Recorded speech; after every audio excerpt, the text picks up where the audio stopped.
fine. Have confidence. Be strong. Be brave. And be open-minded.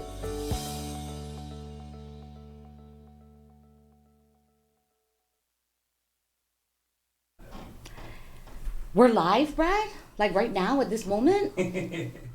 Yeah. Anyway, welcome Commonwealth, welcome Marianas. It's Off the Hill with Marissa. And it's been a while, it's been a long time coming. It is now October, which means it's a new fiscal year. But we're not going to talk about that much, not yet, at least. As you can see, I brought in two very handsome gentlemen that were so nice and so gracious to grace us with their presence. And I'll let them introduce themselves. Half a day. Congressman Ralph Yumo in the house, also known as Pao. What's up? Right on. Alfade Maranas, your one and only Congressman John Paul Sablon from the election precinct 2. Glad to be here, and I wanted to personally thank our very good floor leader for inviting us this evening. Thanks, JP. I mean, again, it's Off the Hill, so anything's going to happen right now. But before we even move on, I think one of the things we need to do, Rep. JP, right, is first and foremost congratulate our representative and pal, for that matter, because he's a new dad. Yes, congratulations, pal. So you have a daughter? Yeah. Yes, I have a daughter. And so what is that like? Like, because you have two boys, and now you have a daughter. Do you change diapers? As of now, no. Oh, no. I'm still getting used to it. So, but very happy. She puts a smile on my face, and That's I look good. forward to every day It's waking very- up with her. Yeah. It's different having a daughter, yes. Yeah. I have boys, and it's totally different. Because Yeah.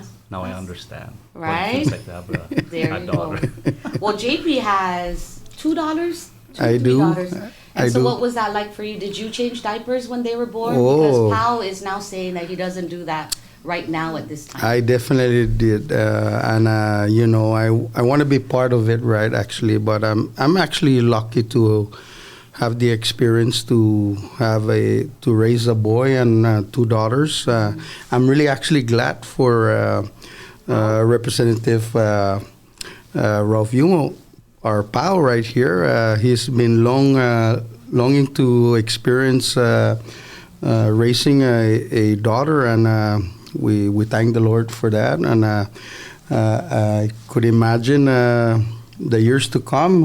He's looking actually forward for it, and we're actually we keep joking with the members of the House, right? We're kind of competing who is going to be his the blessed child's number one's Ninu, and we're still awaiting that day to come. So we're but I we're- mean, yeah. boss, right? Let's look, Rep. JP. Pao, in the custom of the Philippine culture, right, is you can have more than one. That's correct. Does it matter if it's like your first pick, or are they all kind of like level and even? Because if you can have 10, right, Ninos and 10 Ninas, does it matter if like the first one should carry, or like, but that's the custom, right? Right. Oh, okay. With the boys, they have Ninu and Nina, but there's always room for others.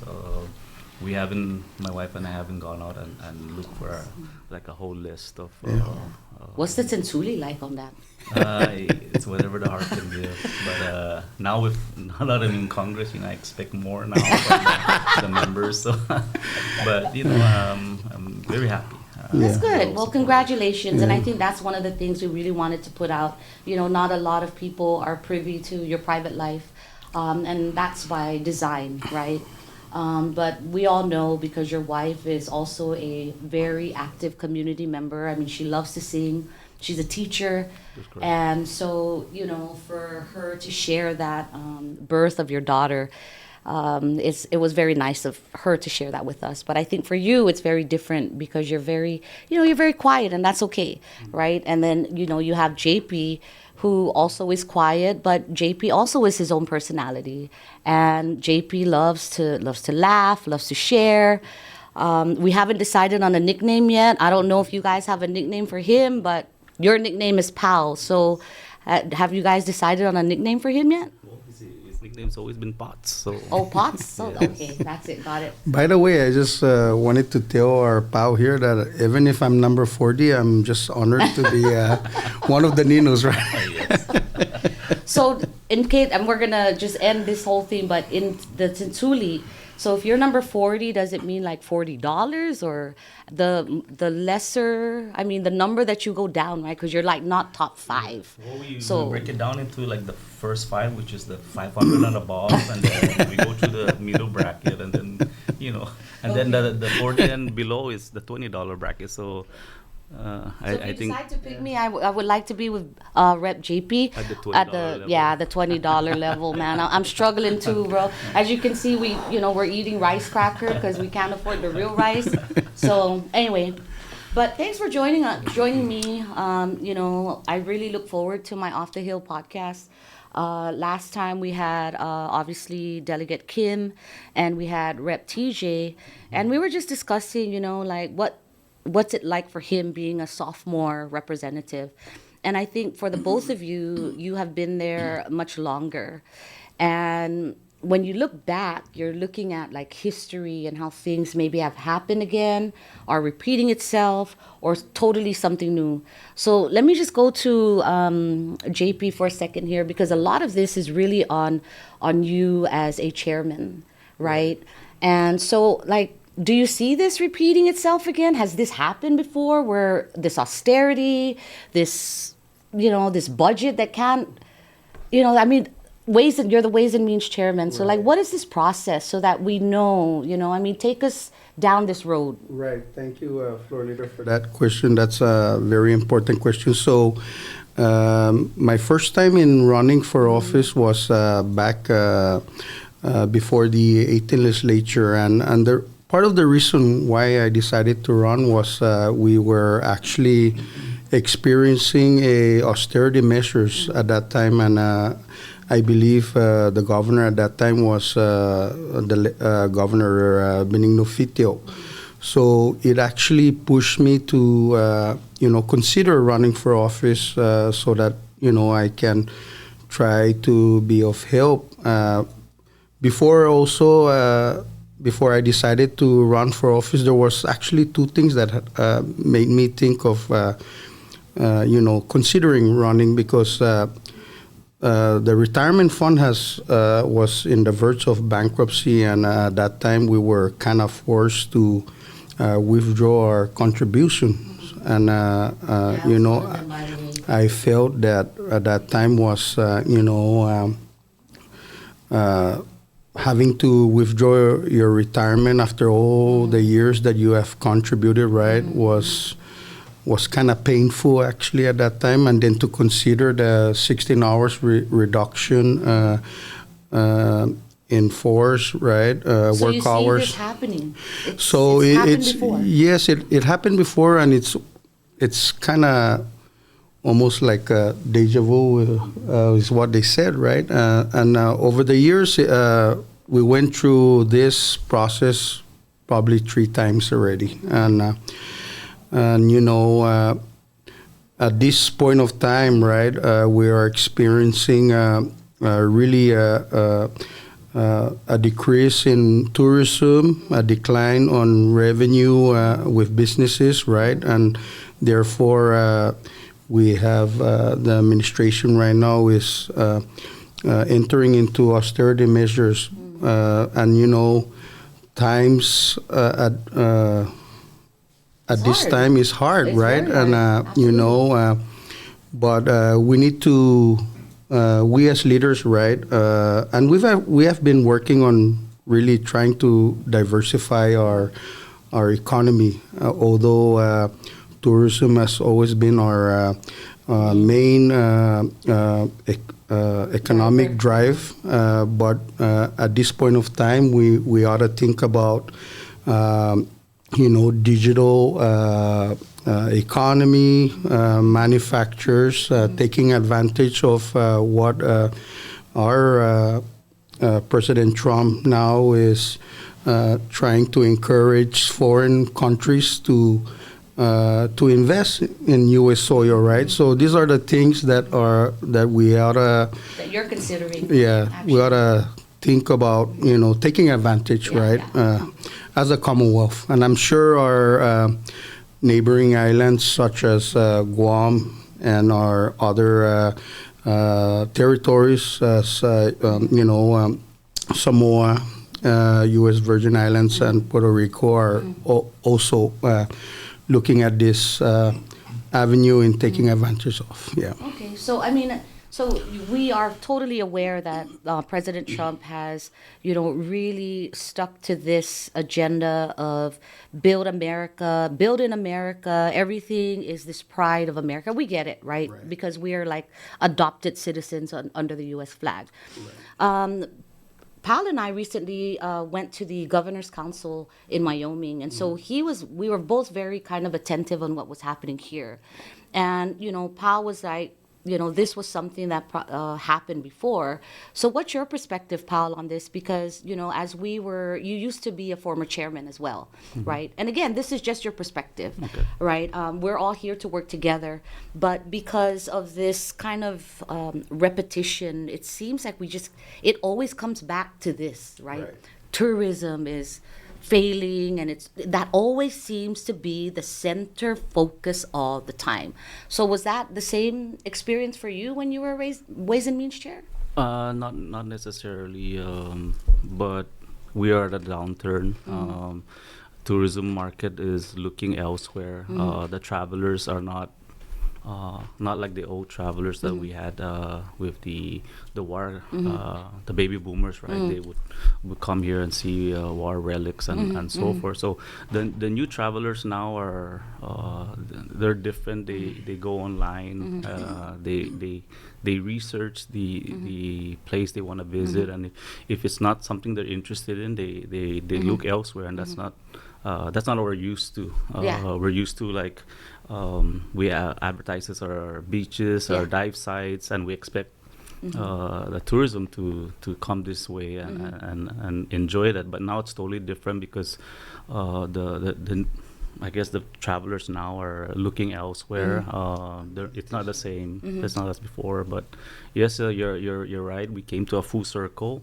I was under the FITO administration back So then. both of you were under the Yes, FITO administration. I was at the time a director of Small Business Development Center under Department of Commerce before I ran. And that time we were under austerity, but it's different now because what we've taken out of the equation is the actual tourism. So what market we have right now is basically our own economy, which is the businesses here in the cinema and the people, and that's what we have to be very mindful. We have to protect, because if that starts to collapse, then it sets a chain reaction. Okay, so then I guess either of you can answer this, right? Because we all kind of sit on the same committee of Ways and Means, but we all have different perspectives, right? So my question is now, when the directive came out, and again, if the general public wants to make the assumption that we are now speaking of leadership, it's really not about that, right? It's about the conversations we have with the normal Joe when you're at the store and they pull you up to the side and want to know, right?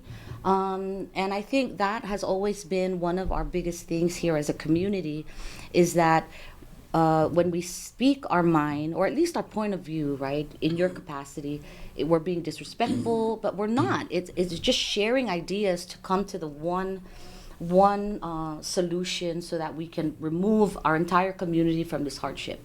So going back to that, this directive that was just passed down to the committee, I think I'll start with you, Pao, because you're a previous Ways and Means, and then I'll go into JP. But again, right, this is a conversation. Please feel free to speak. I'm not going to, hey, it's not your turn, right? I mean, this is a conversation, so I want it to be comfortable, and I want you to just share your point of view. So what were your thoughts on that directive? Because the directive was very clear that unpaid holidays Mhm. We're not going to be paid, right? Right. And then you had the RIF and you had austerity. Right. So what was your, I guess, point of view on this directive, right? Well, I can't really say much about the Mm-hmm. direction of the administration, but For you. yeah, for me, I'm concerned about the jobs or the hours that's going to be lost in the government. So I see both sides. I'm in private and as well as government. So I have basically two hats and I see both sides. But as a representative, we want to keep intact our workforce. I do understand that the projections is not where or we would like it to be. Right. So we have to be very careful, and that's why we look at the directive very carefully, and we're gonna have to negotiate with the administration because they want to go a certain way, and a lot of us in the Ways and Means and also the Senate side, this is the first time in actuality we actually sit down and work hand in hand Really? together. This is the first time. Wow. Normally we don't sit down with our counterparts and discuss stuff. We just hammer stuff out, and I'm very happy that Chairman here has a good relationship with the Right. Senate, and this is the first time that we actually agree in a lot of stuff that's being discussed. We can't. The reason why it's not broadcast out because we wanna settle everything in our branch first before we go to the administration and let them hear what our side. And But what do you say about the people, right, that want you to be transparent? Because it's a very different voting block, right? It's a very different era, right. right? And we were raised in a time where you don't speak unless they ask you a question. You don't sit down with the manamku unless you were invited to sit, right? When the manamkus are talking at a table, you remove yourself from the place in which they're having this conversation, right? You kind of you're not privy to a lot of things. So what do you say about, I guess, now for this new generation that really sets the bar high for a lot of us, right, who were raised in a different generation, right? We're not trying to say that we're hiding information, but because we are just, it's our custom, right, to kind of just be this person. This is who we are. So I guess I'll let JP answer that, and then kind of, because I think it coincides too with Ralph, right? Right. As being of NMD, but also sharing another point of view as a citizen of the Philippines, right? Right. But we are kind of all together in a Absolutely. sense. So I guess, JP, that question's for you. Absolutely, and thank you, Floor Leader. As what Ralph Yuma mentioned, right? We need to work together, right? Communication is actually key in our success in moving forward, and that is the reason why I, as the chair for the 24th legislature. For the Committee on Ways and Means, I make efforts to, build the bridges between the legislature, the administration, and of course the judicial branch, right? The all three branches, right? Because it's important that we, with this crisis that we are experiencing, right? And to even enter into an austerity measures, right? We need to work together. And so it's important that we get information on what is really anticipated in projections and what are we anticipating in decline of projections, right? So, for instance, for example, right, we see a cancel of schedules with Jeju Airlines. We saw that TUA had canceled their flights for the rest of the year, right?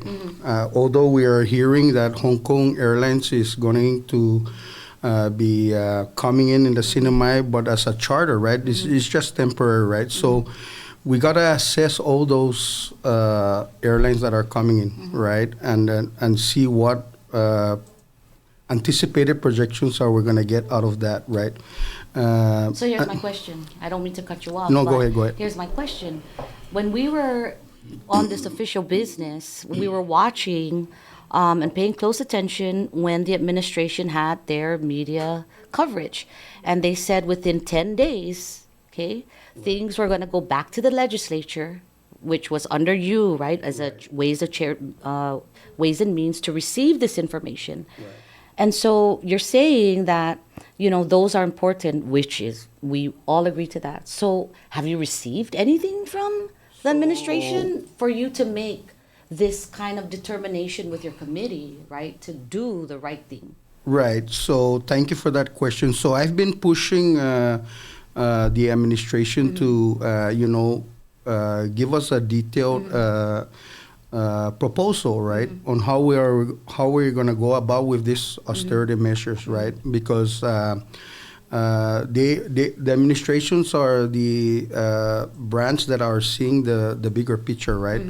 Although we are aware as legislators that we are seeing a decline on airlines coming our way, but mind you that we are also seeing capital improvement projects still going on, right? So, for example, CDBG, DER are still going on. Projects with regards to EDA are still going on. We still have the military build-up that are still going on. So, what we need from the administration is to kind of give us a clear picture on what are the anticipated revenues out of this capital improvement projects, right?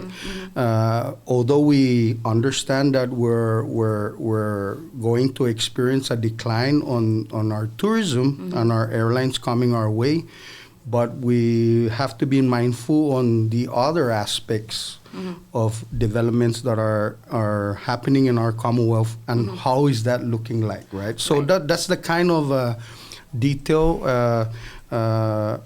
report that I'm expecting as chairman of the Ways and Means to kind of see, so that we can kind of look into this austerity measure process on how and kind of deal with it in a very minimal impact where it's going to impact our government employees, right? I know that the directive calls for a 10-hour reduction. Initially, there were scenarios with 16 hours. There were 55 hours. There is scenario 3 at 48 hours. There's scenario 4 at 38, right? I think it's just our job as legislators to try to minimize the impact, right? Because we need to assure that our people have the buying power and that they do have the ability to pay utility bills. Let's not go there because utilities are expensive. And their loans, car loans and all that. So I think it's a very important. So I'm going to go back to communication is key, and working together is really key in how we go about in this process of austerity measures. And I think you have a point, right? And that's the part where we're trying to get to, is this communication. But Paul, you have any thoughts on, I guess, his perspective? Because obviously you were also thinking about the impacts, and so was JP, thinking about both sides, right? Government, private. And you both, you were past Ways and Means chair. He is now a current Ways and Means chair. And just hearing what he has to say, do you have, not a rebuttal, but do you have anything to add on, or anything that maybe we're missing that maybe the administration should also include in this communication that they're going to be presenting to the Ways and Means Committee, especially the chairman? Yes, I mean, the administration has to sit down with both chairs, Senator Jude and Representative John Paul, because we are not part of that discussion that took place in the 902 that all of a sudden changed a That's lot of another one. the Yeah, landscape. for real. And now they're informing us that we have to make cuts because there is funding that will help us. We don't know what that is. We're not privy to that information as we're not there, so I can't really speak up to that. But they need to be very honest with us and close doors and let us know what's really going on and how the U.S. Plans to help us, whether it's via grants or whatever. Right. And that's what we need to understand, because right now we're not seeing it that way. We're looking at what the administration has submitted to the legislature, and that's what we're working at. Right. We don't see the X factor, the 5.8 OIA grant that's supposed to be here. I'm not sure if it's here. That could help mitigate this MPLT fiasco that's going on right now. Yeah. We don't know where that's. We're having a meeting tomorrow, but we're not privy to a lot of those things. All right. Well, I wish you guys good luck tomorrow on this meeting, because I know that MPLT, I guess, loan is a really big. It's a hard pill to swallow for a lot of the people in the community, right? And we can't blame them for feeling a certain way, right? Okay, so I'm sorry. We're just going to go ahead. Thanks, Brad. We really appreciate this. So here's a viewer question. The weakening currencies of our source markets against the US dollar makes it extremely difficult and unattractive to travel here. How can the legislature incentivize and attract our major Japanese visitors and investors? Okay. John. Thank So, you for that question. I think I believe that question is for me. So that is correct. The power of the U.S. dollars is also a challenge for our Commonwealth, right? And rightfully, we have always our tourism clienteles are actually from Japan, Korea, and China, right? As history tells us, right? And right now, the currency, the power of the won and the power of the yen is absolutely very low versus the power of the U.S. dollar. So a lot of Japanese tourism and Korean tourism are going to cheaper destinations such as Cambodia, Vietnam, Thailand, and Indonesia, right? Southeast Asia. Yeah. So to the question in how do we incentivize and attract major Japanese visitors and investors, right?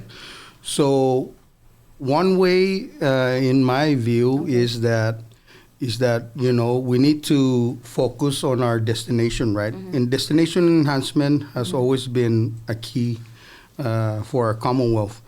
And I did also when we met with MVA, right? I told MVA management is that maybe we ought to think on how the way of culture that we spend millions, right, from the government, and it's always been a practice in the past that we burn a lot of millions in the country of Korea, or we spend millions in Japan promoting our islands, but we're not necessarily bringing in tourism as opposed to those marketing funding that we are burning in their respective countries. Okay. So what we have asked as a committee, right, to MVA is we need to change the culture on how we invest. Maybe we should be investing internally, right? And for example, when I said let's invest internally, like the money that we appropriated to MVA, let's throw some money to CPA, right? Because when you throw money to CPA, right, maybe we can CPA can invest on that money, and maybe perhaps in return, CPA can waive those landing fees so that we can encourage airlines to land on our Commonwealth, on our islands. even, for example, investing in CPA also, we can also invest in lesser terminal fees, right, for these airlines that are that are landing in our Commonwealth, so that we make it perhaps attractive and cheaper to land our ways, knowing the fact that we deal with the U.S. dollar, which is very, very powerful at this time of our lives, right? So we need to think outside the box on how do we try to make it more attractive, right? And these are the things that. So that's what you've been thinking of, right? Right. So it's in terms of transportation, the bigger picture, right? And I think that's a great idea too, right? And again, it goes back. With these ideas comes communication. Right. So I totally get it, and I respect your point of view, Chair. I'd like to offer maybe you an opportunity to answer that, Pao, because there's another question, but you know, I mean, this and that's is what for it's for you, not Val, but Pao. So what are your ideas? Because that was from JP, and so what about you? How do you feel about that? I have a son that's going to NMC now. And every time we talk about tourism, he goes, you know, Dad, just look at our neighbor Guam. They have shopping, they have all of these amenities. Right. What do we have here? We have the DFS that's closed down. So it's very hard for me to answer on how to improve things here in the Sinamai, knowing the fact that our neighboring island has the shopping centers and all that, and we don't have that. What we have here is just basically culture and beaches. So it's very hard to compete with Guam or the neighboring island of Hawaii that the tourists really flock to. It's hard for us. I know MVA has a difficult task with Jamaica that's there. She's looking at every angle, and I feel for her. We try to help MVA as much as possible, give them the leeway so that they can promote, but it's very difficult. We don't have the infrastructure to invite the new travelers to the Sinamai because our our attraction lack of it's just attraction. War, it's hard. War relics, right? It's very hard to go beyond. And that's one of the things we were talking about when we had Jamaica here too, was giving her this opportunity, because the Ways and Means also appropriate through SNIO, right, which you also chair, Rep. JP, right, and a lot of us sit on. We have voted to support this endeavor, to give her the funds that she needs to actually promote the Commonwealth in a manner that she sees, right, through her direction and leadership. And that takes a lot of trust. But I do have to agree with you that she has been doing everything humanly possible. All right. Right? But given the external factors and elements, it's almost so difficult to do when you're competing against other countries who have more people, right? That's right. Never mind the tourists, but they have more people. I mean, we've seen an exodus of our people from Rotatanian and Saipan leave. And the public school system is a huge indicator because the numbers of enrollees have dropped. Right? So those are the things too that you guys have discussed about, right? Absolutely. And that's going to impact truly how you appropriate, or at least this committee with the Senate, right, collaboratively together, design what is going to be appropriate, right? We're not unfair.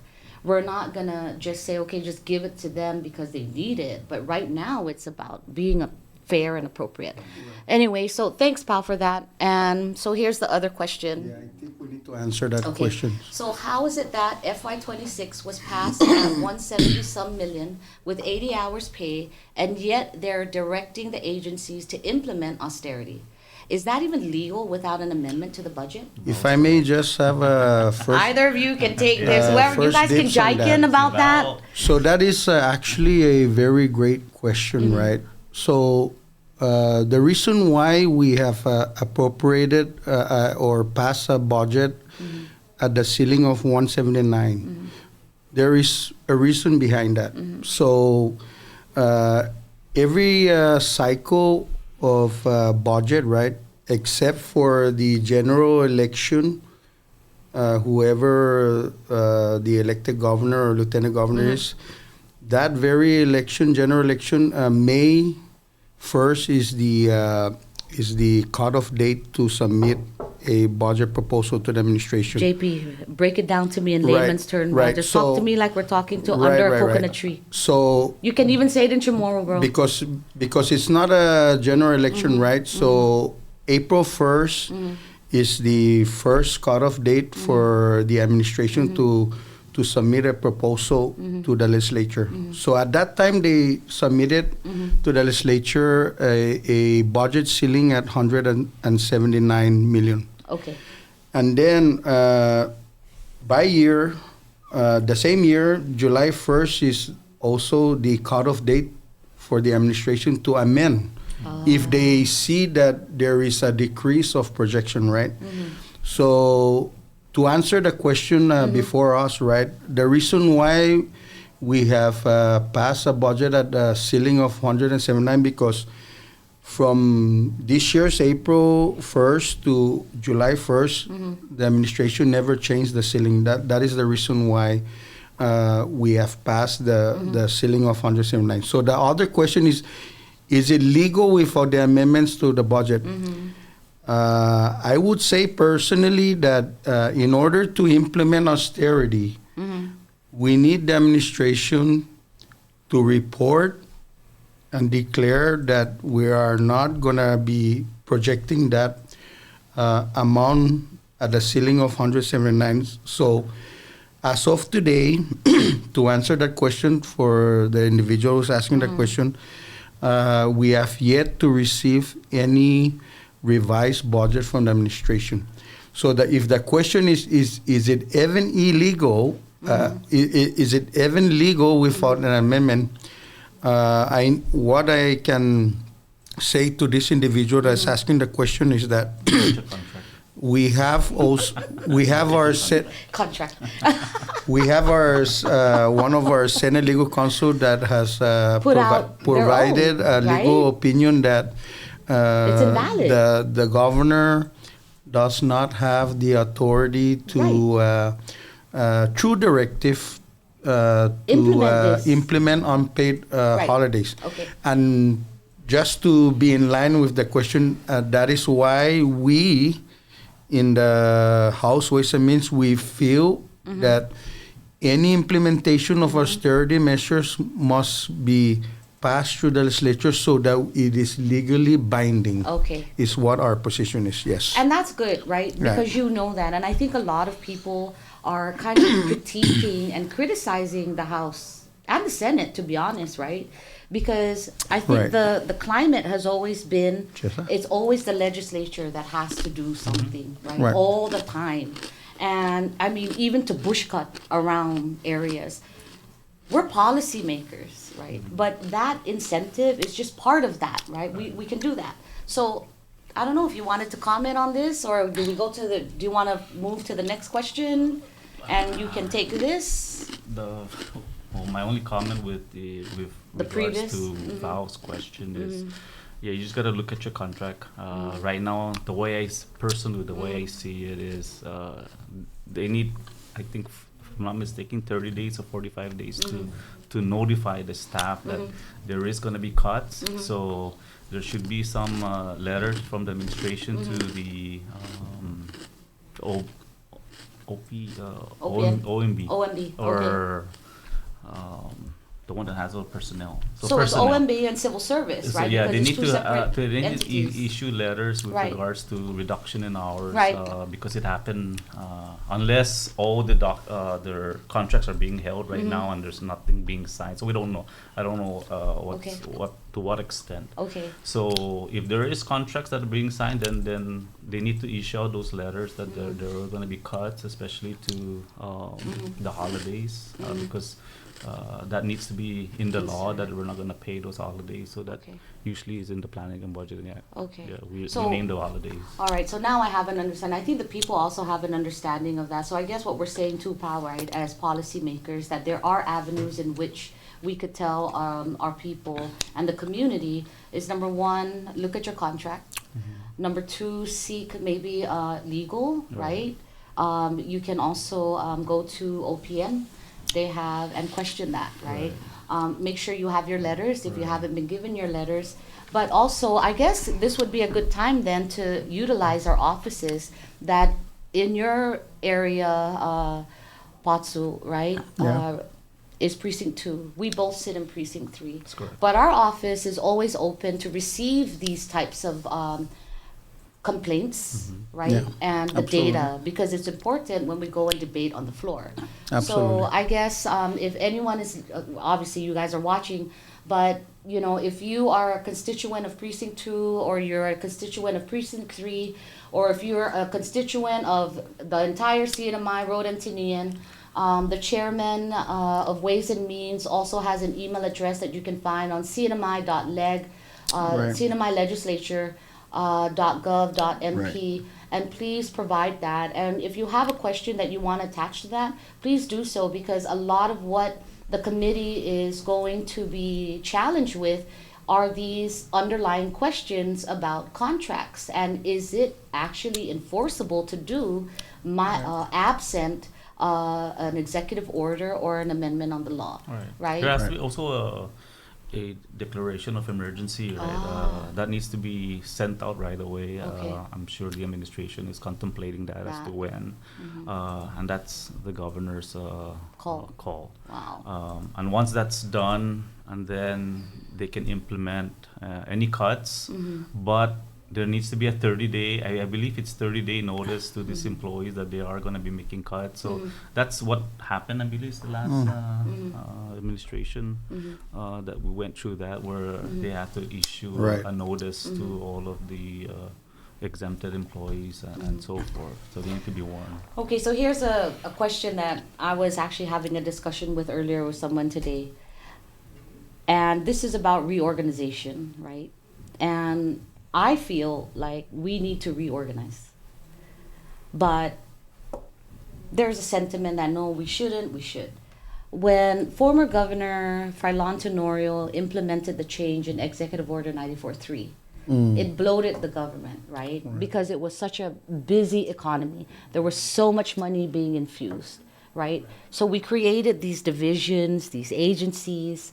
And so I guess for you, Rep. JP, before we take a break, how, and I guess in maybe, you know, in a nutshell, do you think in your point of view, wouldn't it be more sensible to go back and not shrink the government, right? Because it was very effective and very efficient, right? And it produced a lot before 94.3 happened.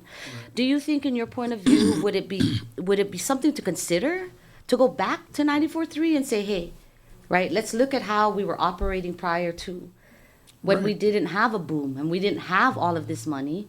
Were we productive? Were we efficient? Right. So thank you for that question. So with the economy we have, right, and the required services to both our people and the business sectors, right, I like to believe that our government is overstaffed, right, for the kind of economy we have. Now the question is to how did the government arrive to such a bloated employees? Maybe perhaps at the booming times, right? So if the question is how do we try to downsize, right? So my opinion would be we need to look at employees that are exceptional employees, right, versus the ones that are excessive in AWOL, excessive in leave without pay, right? Because if the idea is to downsize, it would pain my heart to see an employee who is very exceptional be released versus the one that is have been in the service for more than 10 years, but very not very as productive as the one that is right. So that is a personal kind of process on how do we downsize, right? Okay. But if in the event that is the position of the administration is to look into downsizes, because at this point of time, I could fairly say with the very weak economy that we have, right? There is not that needed of services, right, for both the existing businesses that are still operating and the people of the Commonwealth. So that's your sentiment. right. Yeah. That's where you're at. Yeah. It's a very personal thing for you. Because you've never really, I mean, not that you've never really, that's not what I meant to say, is that it's personal to you, because these are people. These are people's lives that we're talking about, right? And we talk about all these good things when we're going house to house and all this wonderful stuff that we're going to do. But we have, right, you know, and now here we are in this predicament that we did not forecast, right? We did know that we were going to receive a very hard kind of, I guess, installation, right? We all took our oath, but we didn't really recognize how severe this was going to be, right? Until all of these other external factors, like the war, for instance, right? And we were talking about that earlier. So before I take a break, Pao, I'm just going to give you about two minutes to kind of, you know, fill in, you know, just kind of to add. Well, yeah, I mean, you know, and again, right? It's just 2 minutes because, you know, I'll make it 1 minute. Because JP actually has to take a lot of time because he's the chairman, Yes. right? And a lot of what he's saying is going to be, you know, people are going to critique that. And we have to allow him this time to really express. But as committee chair, or not committee members, but as you as a former, you know, Ways and Means, I mean, obviously you guys share the same kind of sentiment, but I'd love to give you an opportunity to also share your point of view. I respect the chairman's direction. Right. When I was a chairman of Ways and Means as well, he respected my decisions. And I remember last fiscal year when the administration came in, they had taken a lot of funds away from the island of Tinian.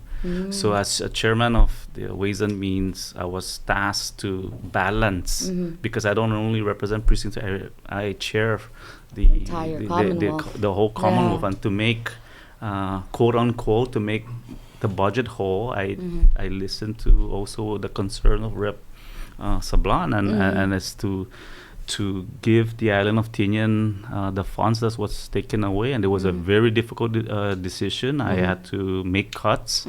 Unfortunately, I made cuts to the administration, and since then, my relationship with the administration back then wasn't taken good. So you're not the POW? Yeah, you know, I mean, you know, I had made the decision. Bite the bullet, I had to sacrifice myself as chair and to make the CNMI whole, basically, what Chairman John Poe said. Now going back to the cuts, that's going to be up to the executive branch decision. I don't want to go there and say, cut this, cut this, cut this. What they're giving us is a product, and we have to work with that. Now for the administration to reorganize, I believe that's with EO 94.3, yeah. Okay, executive order. Yeah. That's his prerogative. He's gonna have to do it within his own branch. I can't go there and be the one to do it for him. That's true. But that's why we have the separation of powers, and he has to do that. And again, right? You guys tell me all the time, like always separation of power, because there's a reason, right? And so I think before we close into a commercial, is that I guess I wanted to end with this before we go to a commercial, is that's very important, because my sentiment, right, is we need to make the decision regardless at the end of the day, right? Absolutely. How you come from a private sector, Absolutely. JP's worked for custom, he knows how much money can come in here and how much money doesn't come in here, right? Same effect with you. And I think for me is that while we do understand there's a separation of power, we also do understand that there is a leadership role expectation from our voters, right? Absolutely. And what is that, right? How do you balance that? So anyway, we're gonna take a break. Brad, I don't know if there's any more questions, but we're gonna take a break and we will be back. Thank you, Marianas, Thank for joining you. us. We'll be back. Viva Maranas! Hey bro, can I grab your bush? Yeah, man, go for it. Right on. Thanks bro. Hey bro, can I grab your bush too? Sure, bro. Go ahead. Thanks.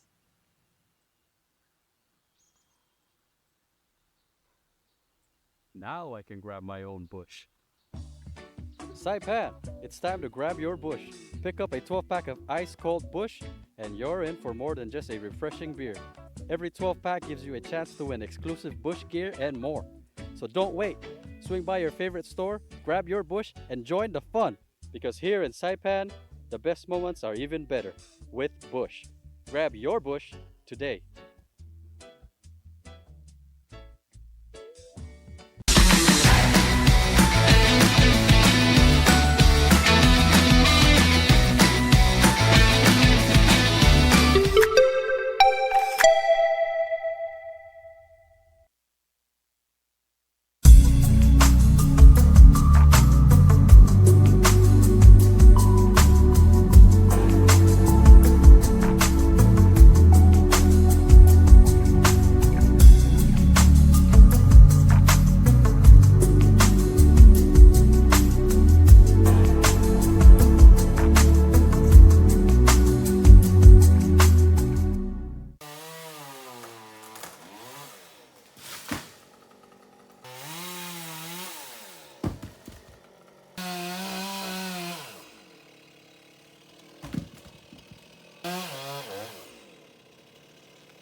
Hey bro, can I grab your bush?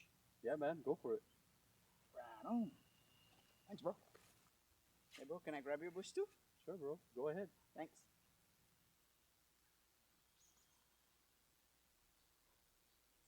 Now I can grab my own bush. Saipan, it's time to grab your bush. Pick up a 12-pack of ice-cold Bush, and you're in for more than just a refreshing beer. Every 12-pack gives you a chance to win exclusive Bush gear and more. So don't wait. Swing by your favorite store, grab your Bush, and join the fun. Because here in Saipan, the best moments are even better with Bush. Grab your Bush today.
be fine. Have confidence. Be strong. Be brave. And be open-minded.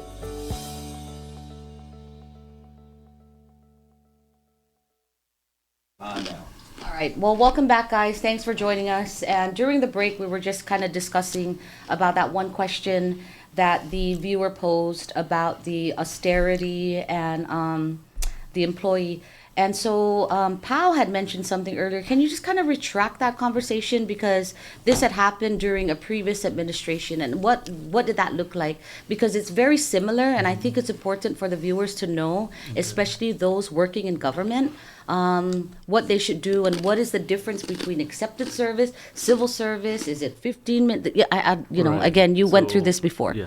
So during then Governor Ralph Torres' time, we went through austerity, and in order for us to implement austerity, they needed an additional, I believe it was 30 days to inform exempted employees and civil servants that they are going to make cuts, but that needs to happen with a executive order. There's a state of financial Crisis. disaster or Yeah. declaration, basically. So that needs to be done. So I'm sure the administration is looking into that. It's just a matter of time, but we still haven't gotten notice from the administration as to when the declaration is going to take place, because even PSS is waiting for the declaration so they can also fix their their staffing. And I think that goes, this goes back to this question, right? Now I understand why now they're looking at the legislature to make a decision, right? Because people's lives are at stake. With the government being the biggest employer of the Commonwealth, you're looking at a lot of people losing money in their pockets. And, so I get it. I totally understand. And again, we have to reiterate that if there is anything that you need clarity on, and if you have questions, please feel free to send an email to your constituent, your representative, JP, who represents Precinct 2, but also as the chairman, it's from Rhoda, Saipan, Tinian, Northern Islands, and your representative for Precinct 3, Ralph Yumo, and everybody else in the legislature. Feel free to use that website and send your questions, your comments, your concerns to the appropriate individual, so that we can collect that data and the chairman can have that conversation with the committee. So we have another question from Anne. Have our handful of hotels ever collaborated with airlines and tour agents directly to subsidize landing fees and offer CNMI vacation vacay deals? First, that's the first question. Right. And then she says, we have 3 beautiful islands and an adventurous northern island. So the question is, has the hotels ever collaborated with airlines and tour agents directly to subsidize landing fees and other CNMI and offer CNMI vacation deals? So, if I may, the answer is yes. So we have our hotel association here in the Sinamay, and every hotel is part of this association. So they are working collaboratively with MVA and the tourism task force that was formulated by Governor Apatang. So the role of the hotels is to draw down, pull down their prices as part of their share in the package for tourism to come our way. The landing fees is solely in the CPA's perspective. So if we're looking at the question before us, it says, have our handful of hotels ever collaborated with airlines and tour agencies directly to subsidize landing fees and offer cinema? Yes, they do. Okay. So, but there are hotels though. Their only role is to, put a discount on the hotel fees per night. The role of landing fees is within CPA, and then the tour agents are together with MVA in executing a package. So MBA did it in the past. So they've done it in the Later on, past. where they, I guess they subsidized certain airlines. I think even during the ARPA time, then Governor Torres was subsidizing United flights coming into the CNMI. So we've done that, but that can only go so far. You know, I believe the last number that MVA gave us was 500,000 per month, or to a certain airline. I just don't remember which one. So that's very hard for us to swallow, to give $5 million, and you know there's no guarantee. Right. It's hard when we don't have the infrastructure, the shopping, the other amenities that tourists Right. like. And that's our hardest part. That's our hardest part. It's almost like kind of like, again, the lack of economists, right? And then the lack of data. Let's be real about this, because the Commonwealth historically has never collected data because we never really had to, right? We were basing ourselves on what we know. Right. And the time changed, like almost just the same way when they gave us, when the cell phones just came into introduction. Right? It just wiped out an entire generation. So, okay. Oh boy, here's an interesting one. We need to also downsize the legislature by 50%, not only the administration. Now, before I even get into whoever's going to answer this, y'all can poll, rock, paper, scissors, this question. My understanding is this. Is that when they had challenged the one vote, one person, back in the day of, I don't remember who it was. I believe it was former legislator Senator Fricka, or House of Representatives Fricka Pangilinan, with back then Representative Tina Sablan, which was to reduce the amount, right? So the intent was there already. The conversation had happened. It was challenged, but it did the reverse effect. Okay. Right. And so now you have this legislature and this size. Right. So really, if this is the case and they want, for me, and I'm going to go into you guys, but I think for me, I'll share that on a different time, but I would love to hear your point of view, pal, on this. The legislature our budget's only $7 million. That's the whole legislature, both bureau and both Senate and House. The court, I believe, is 6 point something million. The administration on just personnel and a little bit operations, well over 50 million right now. So, you know, we don't even. We're only 4 or 5%. So it's very. I mean, it's. Reducing the size, yes, sure, but the way the Commonwealth and the one man, one rule was structured is to protect the two islands and how they're going to be represented. It's not the island of Saipan, it's to protect the two islands that have the smaller population. That's why it was done a certain way. Right. Really? Yeah. I didn't know that. Yeah. And if I may add with that, the one man, one vote, right, process, right? So let's look at the cinema, right? We have 29 members of Congress. That's 20 members of the House, 9 members on the Senate. And then we have our prospective senatorial district with 4 mayors, right? And each senatorial district has at least 3 municipal councils, right? So, just looking at our composition and looking at Guam, for instance, right?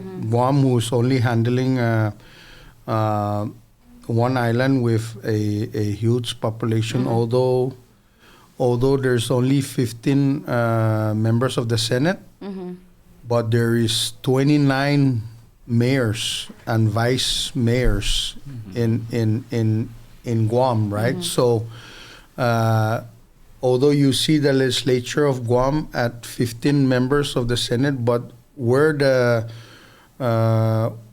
one man, one vote representation is where the local municipality is, where there is 29 in totality of mayors and vice mayors. So I just want to also just put a bit of emphasis, right?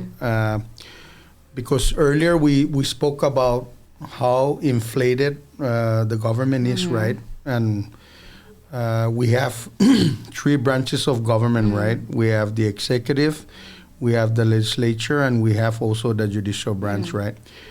And because the question directs it to the legislature, right?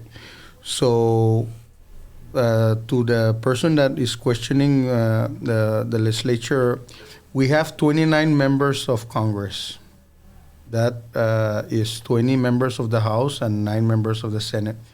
And we have less than 30 employees of the Bureau that's serving 29 members. So the point I'm trying to get across is that the legislature has always been responsible in hiring or Staying even within their trying means. to inflate the legislature. We've never been a branch of government that is known to be inflated, because we have always been very careful on the needs of the members of Congress.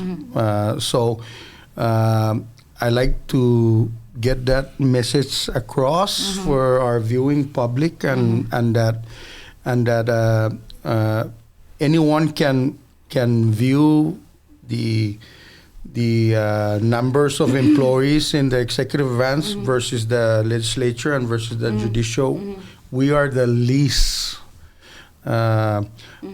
very employed Bureau of Staff, and this Bureau staff that we have, which is less than 30, I kid you guys not, they work day in and day out, and they're overwhelmed actually. I like to say personally that our Bureau staff are really understaffed for the number of members of Congress that are really competing on getting their services, right? So just for comparison, in the interest of and in respect of comparison. Yeah. Hire outside counsels Absolutely. because we're Yeah, understaffed. we're totally understaffed, right? And and I get it, right? So it's almost like a double-edged sword, right?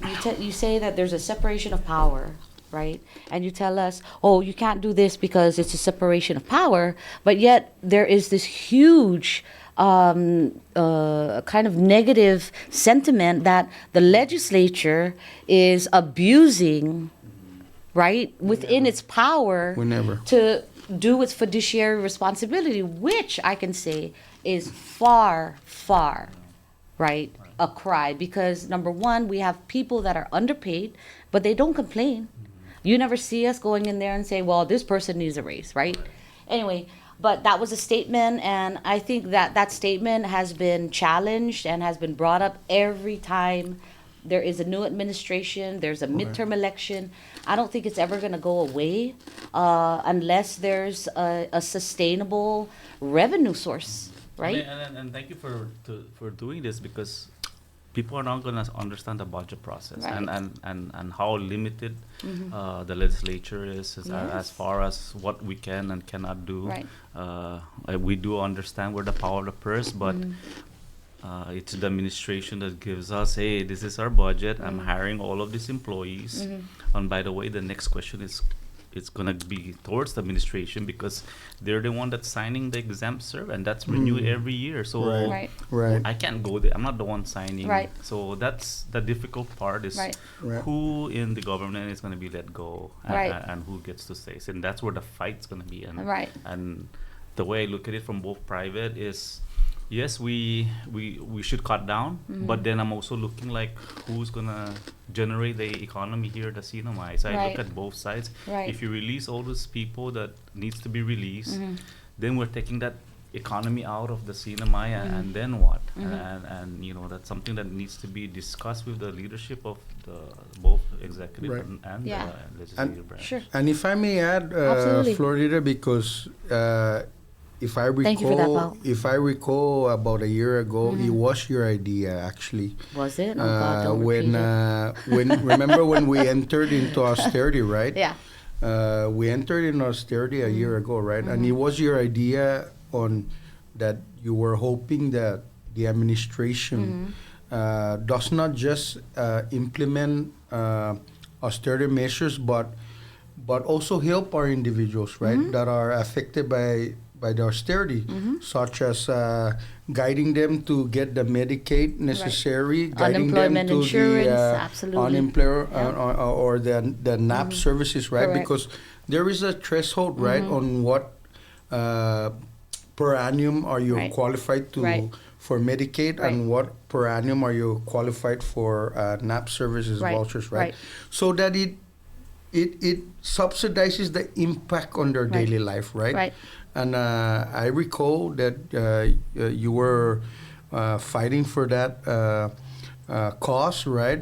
That you were calling the administration that, hey, we're entering to this austerity, but make it less impact to these individuals, most especially the very low income, right? So if we're cutting lower than, let's say, for instance, as an example that 18,000 per annum, you just barely pass the qualification for food stamp, right? But when the 10 hours reduction got implemented, we need to ask NAP office that, hey, guess what? Because of the cuts, their annual income are impacted, therefore they should be qualified Yeah. for. And how do we lessen the impact, right? And I remember that you were championing that, and I hope I'm that still not. I mean, I haven't I even hope that you're championed. still pushing that to the administration when we Oh, implement absolutely. this austerity, right? And again, right, a lot of this is the decision that you're making. Your committee is also trying to safeguard how we're going to plan, right? Right. And it's a collaborative effort with your committee, which is why you design your committee the way you did, right? And I know that Pao has been talking about the unemployment insurance, and we don't want to get too much into that because this requires another person at the table, right? Absolutely. And I guess we have a caller. I don't know, gentlemen, we ready to receive this? Yeah, go ahead.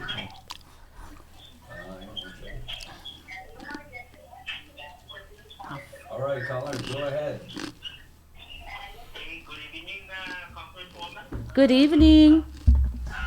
Congressman Yumo and JP. Bilig. I just want to start off with in regards to the austerity measures that are happening right now. But before I start with my comments, how do we what causes austerity? And you know, every year, are you guys, the leaders, come together to propose a budget for the next following year. For the next following year, is it overspending or misspending? You know, just to get to where it will lead to a situation that will cause an austerity. You know, Okay. and in other words, or in other ways, if austerity is to happen, is based on you guys, our political leaders, will you guys willing to sit down and you know, cut some like the 5,000 monthly allowance? You know, can that go on the side too? Because I know maybe that 5,000 monthly allowance, you guys are really using it to help out, like on the funerals and whatever with the community that you serve. But the point is, every year, our leaders, you guys, come together to prepare for the following year. So what is causing the downfall? You know, the downfall. Into this real quick. Okay. Because I understand that that a lot of businesses are closing down.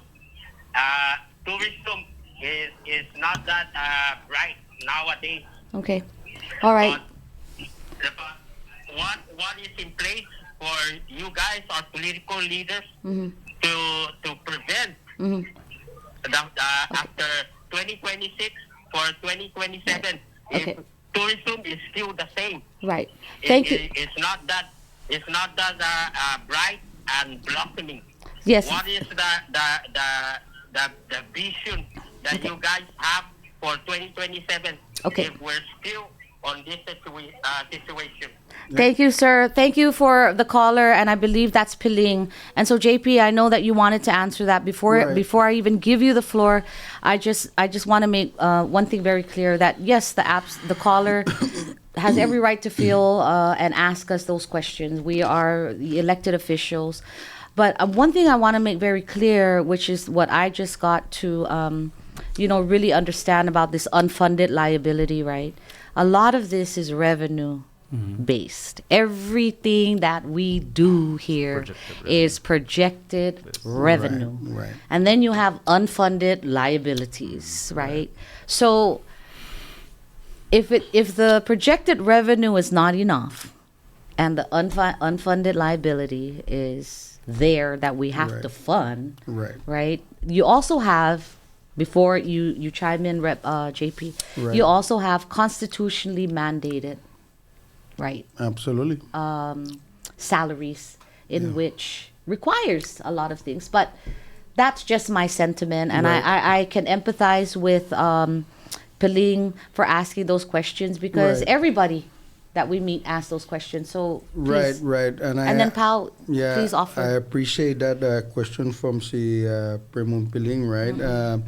So the question is, 1 what minute. costs austerity, right? So in every budget that causes austerity is the decline of anticipated projection of revenue, right? So whenever you experience a decline of projected revenues, and you look at the amount of employees in the central government, right, and it's not balancing, right, then you must implement austerity measures because you're not anticipating receiving those revenues due to so many reasons. A decline on airlines coming to the cinema, a decline on tourism, a closure of businesses, big businesses within the Commonwealth. So these are factors of what you call a decline of anticipated revenues, right? So the central government must also look at this anticipated decline of revenues, and they must also take precautionary action, because you can function as a big government when the required services is less, right? So there's a need to enter into austerity measures. So I'm gonna go now to si Primo Piling's second question on what do we do if we're in the same predicament, right? And for 2026, 2027. So as we all have mentioned earlier, right, tourism has always been our main economic drive, right? And that is the reason why that we as policymakers, together with all leaders within the central government, we need to diversify our economy. We know already for many years that tourism, we've been struggling with tourism coming back to our Commonwealth for many reasons, and we explained that already earlier. Just the power of the U.S. dollar is a major factor. And then Ralph Yumo had mentioned about we lack the amenities also here, right? So we need to answer your second question is we need to diversify our economy. All right. We need to go, either we go digital, we need to start taking advantage with President Trump's tariff implementation within U.S. soil so that we can encourage manufacturers coming to U.S. soil, and we are part. The Maranas are part of the U.S. soil, right? So let's take advantage of those when we're still struggling with tourism coming our way. So I hope I answered that question. And you did actually, JP. And Pao, I'm going to give you an opportunity to also add into that, because the direction that the chairman is giving us is we sit down and we talk about a 5-year plan. And that involves airspace, that involves, tariffs, that involves all of this stuff. So thank you, Rep. JP, because that's really important as a sitting chairman. But Pao, I'd love to offer you also, your input on that, your point of view, and answer the question, because we can all sit here and have a different perspective on everything, right? Yes. And I'm going to go back to what I mentioned in the last session. The Secretary of Finance does a good job in controlling the expenditure of the CNMI. I believe we're only down from the last report I got was 2.8 million, and that's almost a balanced budget on a given year. Up to the third, I'm not sure what's the final report. So the administration, as far as the Department of Finance, did a great job in controlling the cost here in the CNMI, which is correct. The projection is off, and I think that's what got everybody, kind of startled. But every year since I've been a member, since the 18th legislature, part of Ways and Means, the CNMI budget has always increased 8% on a yearly basis, or it goes down. This year, the projection was way off. So maybe that's because of the optimism with the DR and all the projects going on. But we didn't get that projected projection. Forecast. Yeah. So we are. I'm hopeful that the Department of Finance look carefully in all the imports, because what we see right now is a total excess tax from 2025 and 26. There's a big decrease of $15 million. So we don't know what industry, whether it's DFS and so forth. We know that this year, preparing for next year, we already took out Asiana, because Asiana put out last year. The hotels had remained to 38% on average for the year. So we've taken that industry out. That's circulating money in the economy.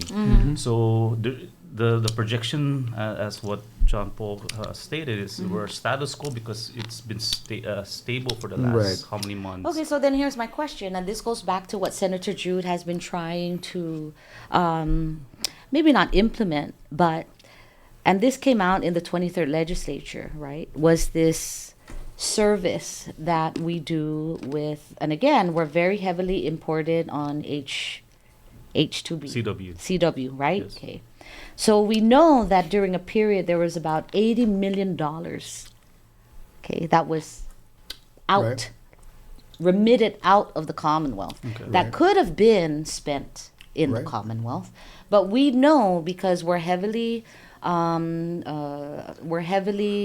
recipient of a weak workforce, but we import a lot of our workforce, right? Which is a lot of these families that have been here since the early 80s, okay?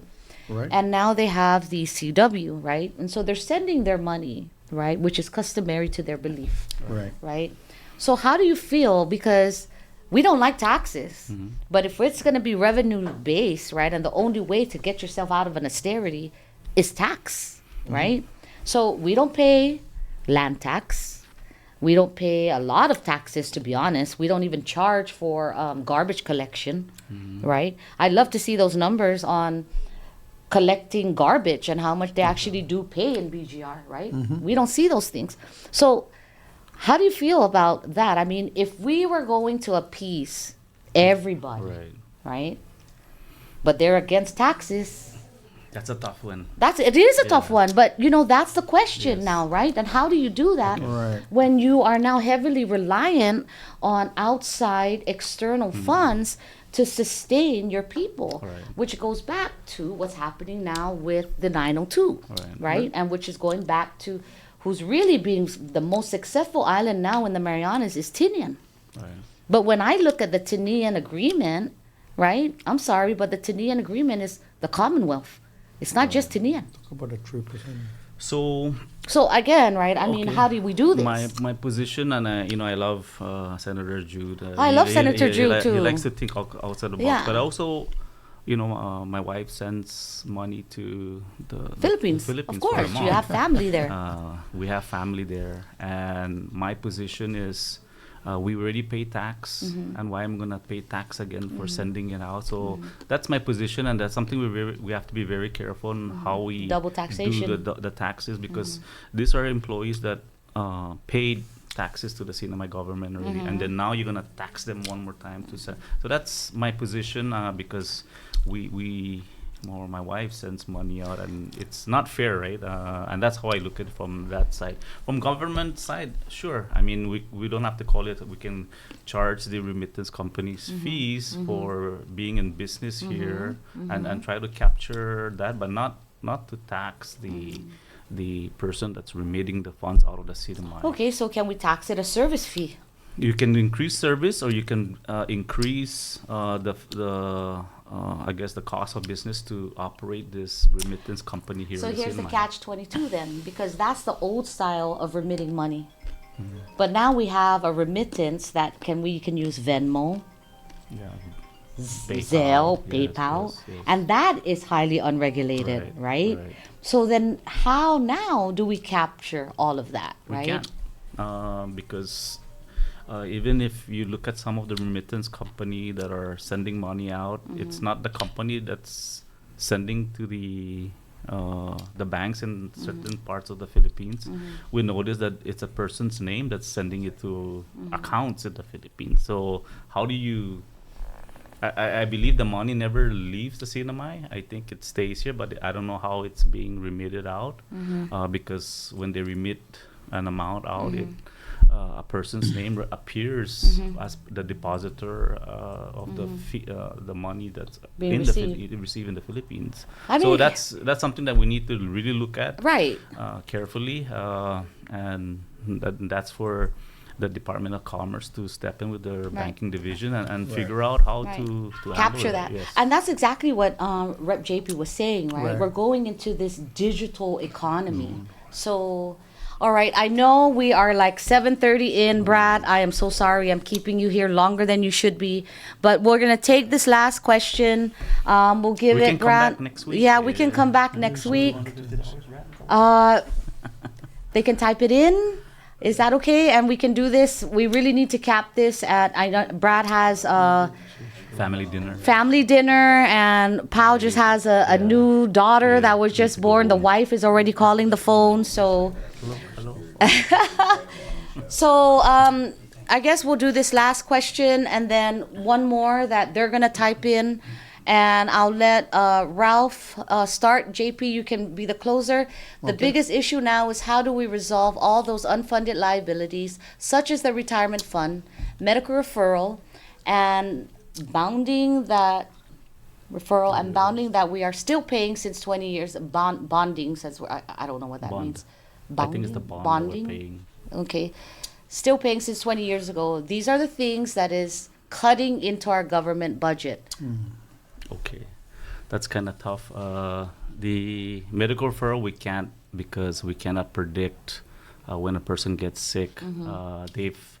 They're doing a good job now in controlling as much costs. We usually spend 18-20 million now. I think it's under 10 million. 13, yeah. It's very low now. As far as the retirement fund, this is we need to keep people employed so that the taxes goes into the general fund and it pays the retirement fund. As far as the bond, we did a couple of bonds and we refinanced some of them. That's gonna take more than 20 years to pay off. So that's part of the contract that we can't. Wow. We can't cut costs as a government liability. It's a contract, so we can't really do much with that. But like I said, our what's up to Secretary of Finance doing a good job in controlling costs and to take care of those liabilities. The vendors in the cinema know that when they do business with the cinema government, that they are going to be paid, and she does a good job in addressing that. In the past years, there's 6 months, almost a year before a vendor gets paid, and that's a big issue. So that's a big plus for the current secretary. So hey, good job. Right on. Okay. Right. Rep JP. And if I may add to that question, right, is that all these unfunded liabilities, the person that's questioning is right, actually, right. With regards to retirement, right, what is obligated out of the central government is to pay the 75% settlement fund agreement.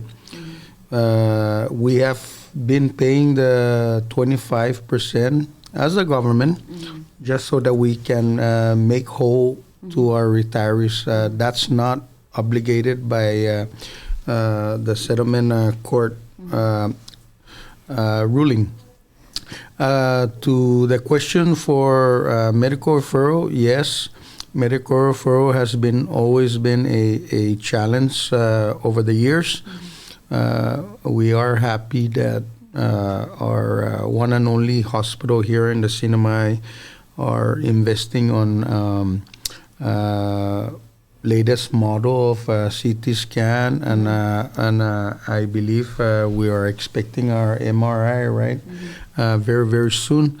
And just having a MRI here in the Sinamay just plays a good savings to the Sinamay, because normally we've always sent to Guam our patients just to undergo a MRI, right? Imagine that just a flight, the 700 and plus flight from Guam to the Sinamay, and to top it off, we need to house them at Windham, right, for how many days just to undergo a MRI is just very costly.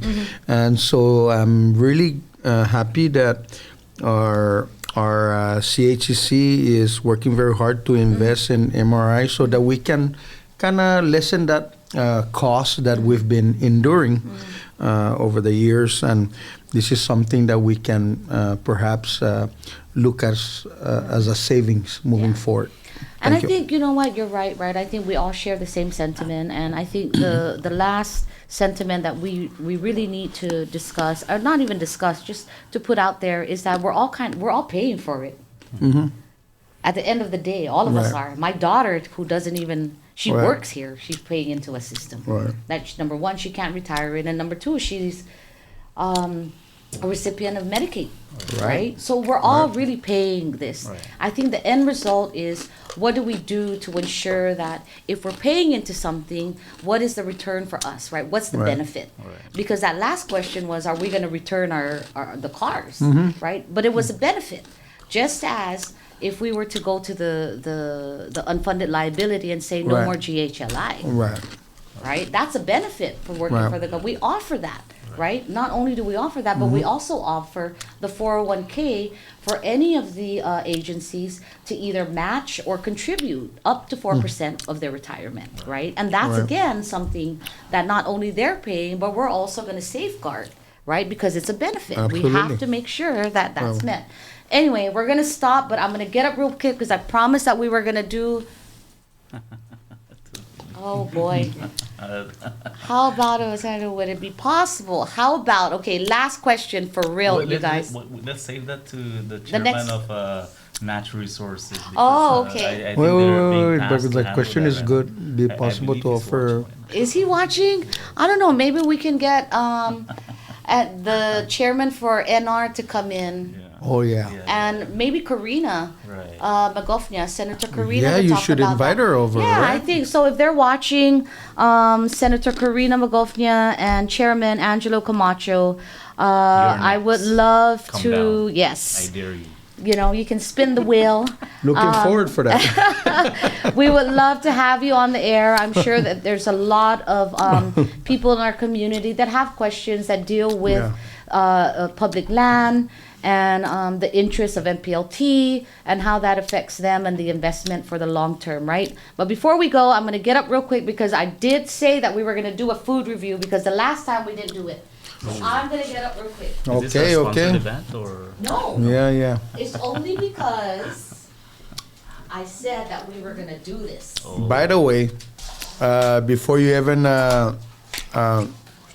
put that I know everything food is review, right? I wanted to say that the floor had brought other items from Nyao's. What would we call it? Nyao's poke, right? And man, I tried everything, and man, Okay. right now I cannot rate those that I tried. Right? So we did all the pokey, but this is this bomb. You have to hold it out. Jesus Christ, that looked like a sushi right It there, right? does, and I'm not sure. Oh my goodness. Okay, so this is the bomb something. That's all I know is called the bomb something. The Here. bomb ass rap song. I think so. It's called the bomb ass sushi or something like that. So, anyway, gentlemen, Okay. thank you so much for coming. Cheers. Cheers. To a good show, Brad. Thank you so much. Thank you, And Brad. Thank you. Now, this is yes. it. The food Now's. review. Here we go. Whoa. Oh, shoot. I said the S word. That's a bum. That's gotta be the bum. That's good. I don't know. 2 seconds before we close up now. What do Oh you my think? Because gosh. you guys. No, that shit is good. If you haven't tried it, Did I say that word? Yes, Oh you my did. god. is this caviar? Or? I don't know, but it's good. Okay, 2 seconds. What do you think? I love it. Love it? It's good. Oh, so it's the down. bomb. Oh my Check God. out Nyao. It's the bomb. Oh my gosh. Holy cow. Oh, That just hit the it spot. did. And you know what? We did promise we were going to do a food review, and we did it this time. Now, this F-bomb, I don't know what you call it, Thank but you, it is Niels. really Yes, thank good. you. Curtis Danko. This You wasn't make a good one. sponsored event, but I did stop by because they Wow. said Delegate Kim Hines stopped by there the last time and said you have to stop by there, and I did. And we are gonna do your food review on this bomb Wow. ass things. It's good. Thank you, That's Mariana, something. for watching. We appreciate you. Viva Maranas. See you next time. It. Brad, we love you. Thank you, Piling, and thank you to everybody. Sudus Masi. God bless. We love you all.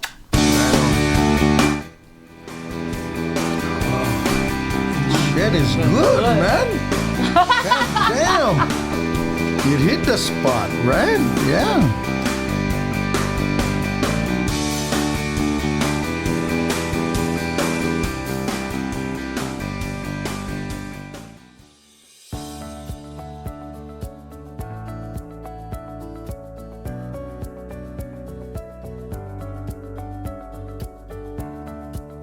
You'll be fine. Have confidence. Be strong. Be brave. And be open-minded.